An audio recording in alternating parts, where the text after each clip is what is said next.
Hey guys, what's up? Matt here, and today I just want to do a quick little video and talk to you guys about Labret stretching.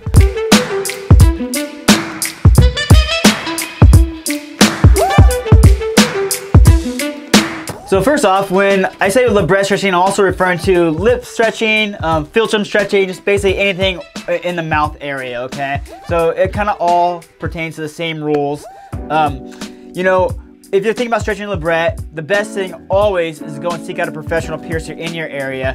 You find a professional piercer who's experienced and knows what they're doing, you're gonna find this journey to be a lot easier on yourself, okay? And a lot healthier for the tissue, and you're gonna have better results in the end, better outcome. When stretching your Labret, it's just like any other piercing you're stretching, okay? Start at whatever size you get pierced at. Now that can be, well, it really just depends on your end goal. So a lot of people start at 16 gauge, 14 gauge, and you can totally stretch that up as big as you want to, but it's gonna be a way slower and a way longer process.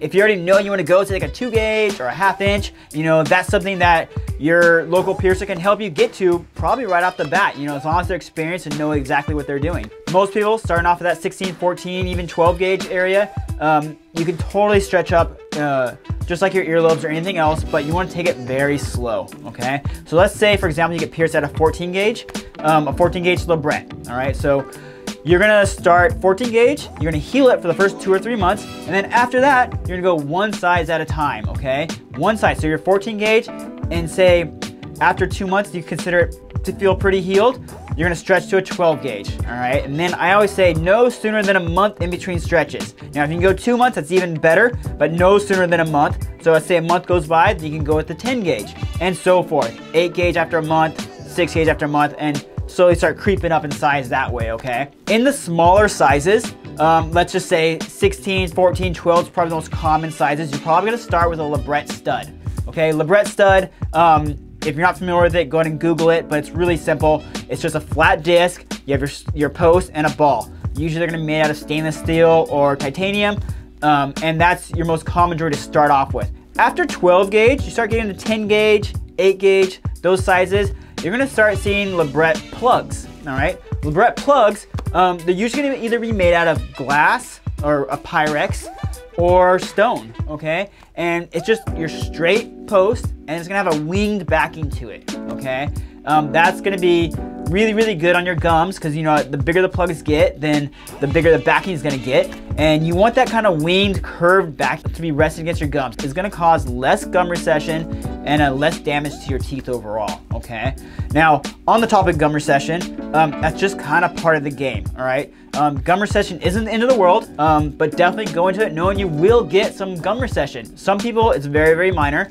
Other people, it's a little more extreme.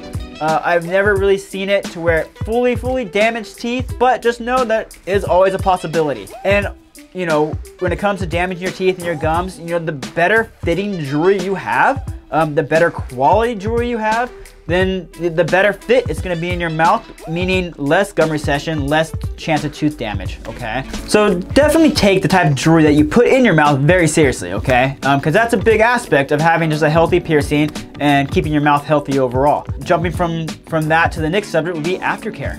How do you properly take care of your lip after you've stretched it? Saltwater spray is ideal, you know, and that's what everybody's recommending right now. Saltwater spray, there's a couple brands out there. You have Neilmed, then you have Saline Wound Wash, you have H2 Ocean. They're all very, very good products, and they all do the job very, very well. You're literally just gonna spray it down, front and back, morning and night. Pretty simple. The skin's gonna be really, really tight, so make sure you're not spinning and rotating or playing with that jewelry very much while it's healing, if at all. You have a scab in there, you just don't wanna be picking away at that scab and chewing up the tissue. It's gonna create more scar tissue, more chance of getting dirt or bacteria inside there, and obviously you want to avoid all those fun little things, okay? Saltwater soaks. I'm a huge fan of saltwater soaks. Saltwater soaks are always really, really good. I don't think you need to do both spray and saltwater soaks, but I would definitely choose one or the other. If you have any questions on how to properly do saltwater soaks, we have plenty of videos we've made in the past. Go ahead and Google them, check them out. That'll tell you exactly how to do a proper saltwater soak. And then lastly, just, you know, definitely take stretching your lip or your Labret serious, okay? And by that, I mean, seek out professional help, you know, even if you have to make a bit of a drive, it's worth it. It's your face, why take the chances? It's not one of those things you really want to try and do on your own. Do your research, find someone who's totally capable in your area, And safepiercing.org has a great list of piercers in your area that you can look up and see if you can find a local piercer that can help you along with this journey. So hopefully you guys are a little more educated now on Labret stretching and not going in this so blind. As always, you guys, thanks for watching, and we'll see you guys next video.